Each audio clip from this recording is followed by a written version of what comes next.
Hello，各位觀眾大家好，今日咧就嚟到香港京東 Mall 呢度睇一睇咯，冇錯啦。咁啊，琴日已經開幕㗎啦，今日先嚟嘅，咁但係已經排晒隊啦。嗱，大家睇下，基本上咧一路沿住呢度排到去門口。咁雖然好長啦，咁但係大概10分鐘咧就排到上去㗎啦。咁一路排一路都係 keep 住行嘅。咁當然啦，頭幾日咧係會有啲開幕優惠嘅，咁大家可以自己去研究翻啦。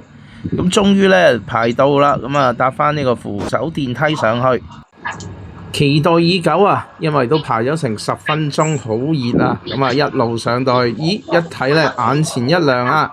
一開始門口嘅位置咧就有個指示牌，咁啊左邊就係啲家庭電器、生活電器啦，右手邊就係啲數碼產品啦。咁我當然啦，就由左手邊行入去，右手邊行返出嚟啦。咁大家可以睇一睇當中呢度有一個地圖，咁啊講俾大家聽唔同嘅分區有啲乜嘢嘅。喺右手邊一行到入去啦，就係一啲風筒嘅牌子嚟嘅。咁當然亦都有啲家庭電器同生活電器啦。走過咗嗰條最窄嘅通道之後呢，中間就係一個好大嘅地方啦，就放住唔同嘅家庭電器。咁而喺中間呢，有京東嗰隻狗啦，咁啊一個打卡位嚟嘅。咁另一個打卡位呢，喺另一個角落頭嗰度。咁啊行完家庭電器呢，就行一行影音產品啦。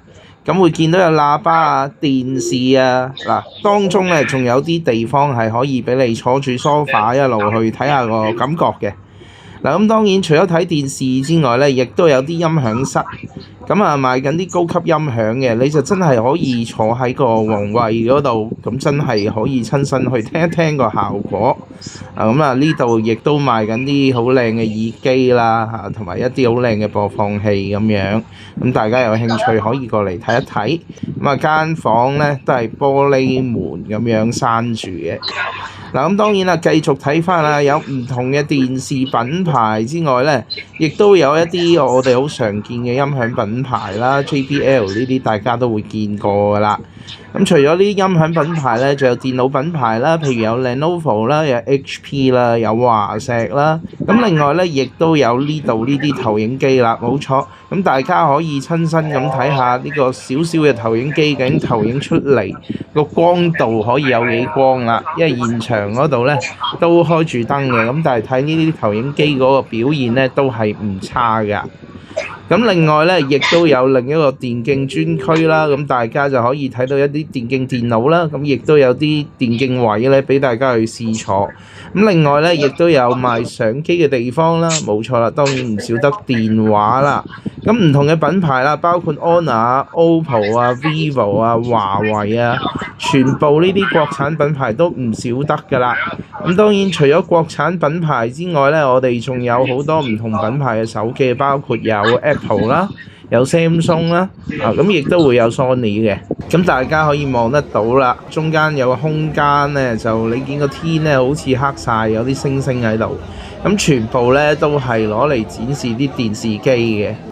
咁另外喺入口處咧，亦都有個機械人喺度噶，咁大家去到咧可以同佢互動一下嘅。咁睇翻室外嗰度啦，原來佢亦都擺咗個攤位喺度喎，咁有唔同嘅表演啦，咁有時間表喺度。咁另外咧有唔同嘅遊戲啦。咁亦都有打卡位咁樣嘅。京東頭條啊，其實你就可以整一張屬於自己嘅頭條報紙啦。咁我今日嘅分享就嚟到呢一度啦。中意條片嘅話，記得去點讚、留言、分享同埋訂閱翻我嘅頻道。下次再見，拜拜。